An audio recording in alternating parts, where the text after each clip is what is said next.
Saudara-saudara sekalian, Allah Subhanahu wa Ta'ala berfirman di dalam Al-Quran, wa'aufu bil ahdi innal ahda kana mas'ula. Penuhilah janji, karena janji itu akan dimintai pertanggungjawaban. Jadi itu membuat kita harus benar-benar mampu menepati janji kita yang harus kita pertanggungjawabkan di hadapan Allah Subhanahu wa Ta'ala. Dan menurut ulama tasawuf ada 4 janji yang harus kita penuhi sewaktu kita di dunia, untuk kita amalkan, untuk kita buktikan, untuk kita perhatikan selama kita mengarungi bahtera kehidupan di dunia ini. Yang pertama adalah janji kita kepada Allah Subhanahu wa Ta'ala, yaitu janji seorang hamba kepada Tuhannya, yaitu alastu birabbikum, apakah kamu menyaksikan bahwa aku ini Tuhanmu? Qalu bala syahidna, kita menjawab, saya menyaksikan engkaulah Tuhanku. Makna dari janji ini adalah bahwa kita sewaktu dilahirkan ke dunia ini harus melaksanakan segala perintah Allah, terutama yang wajib atau fardu, dan menjauhi semua larangan Allah Subhanahu wa Ta'ala. Inilah janji yang harus kita penuhi. Yang kedua, janji yang harus kita penuhi selama kita di dunia dan akan dipertanggungjawabkan di akhirat kelak adalah janji seorang anak kepada orang tuanya. Janji ini sewaktu kita mengatakan ayah dan ibu, itu adalah bentuk janji bahwa kita harus berbakti kepada orang tua kita, menghormati mereka, memberikan dharma bakti kita kepada mereka semampu kita, dan senantiasa yang paling utama adalah mendoakan mereka semoga beliau selamat di dunia, lebih-lebih di akhirat, karena ridho Allah Subhanahu wa Ta'ala tergantung daripada ridho orang tua atau ayah dan ibu kita.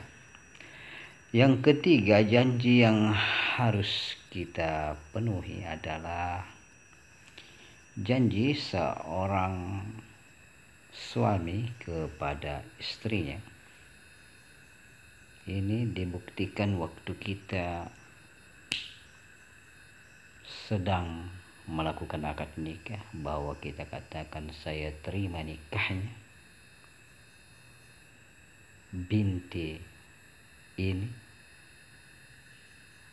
Itu adalah tanda bahwa kita harus berjanji untuk menyayangi istri kita, memberikan nafkah kepada mereka, nafkah zahir dan nafkah batin. Mengapa demikian? Karena betapa tingginya kasih sayang orang tua daripada istri kita. Namun karena pengorbanan mereka merelakan anak perempuannya untuk mengabdi kepada kita, untuk dididik, untuk dinafkahi, untuk diberikan kesejukan, dan lain-lain sebagainya. Sebagaimana Rasulullah SAW bersabda bahwa sebaik-baik kamu adalah yang berbuat baik kepada istrinya dan anak-anaknya, barang tentu itu juga yang menjadi prioritas seorang suami. Yang keempat, janji yang harus kita tunaikan ialah janji seorang murid kepada gurunya.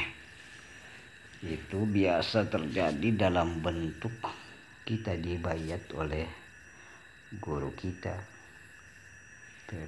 apalagi dalam guru ilmu-ilmu tarikat Syekh Mursyid ada istilah bayat. Itu adalah bentuk janji bahwa kita akan mengamalkan ajaran guru kita dan tidak menyimpang dari apa yang diajarkannya, dan sudah barang tentu yang sesuai dengan hadis atau anjuran Rasulullah SAW dan Al-Quran yang difirmankan oleh Allah Subhanahu wa Ta'ala. Dan guru-guru yang mengajarkan kita ilmu-ilmu umum, kita juga harus berjanji bahwa kita tidak menyia-nyiakan segala yang apa diajarkan kepada kita. Dan yang paling utama memang adalah ilmu yang guru yang mengajarkan kita ilmu agama, terutama ilmu tarikat atau ilmu zikir yang tujuannya untuk mendekatkan diri kepada Allah Subhanahu wa Ta'ala. Dan Rasulullah SAW bersabda, durhaka kepada seorang guru maka tidak ada taubat untuknya. Jadi saudara-saudara sekalian, mari kita bersama-sama untuk mudah-mudahan kita bisa memenuhi semua janji tersebut dengan tujuan kita, keluarga kita, kerabat-kerabat kita, tetangga kita, saudara-saudara muslim kita, semuanya mendapat kemudahan menuju ridho, menuju surga, dan berjumpa dengan sang pemilik alam semesta, yaitu Allah Subhanahu wa Ta'ala. Mudah-mudahan doa kita terkabul. Amin amin ya rabbal alamin.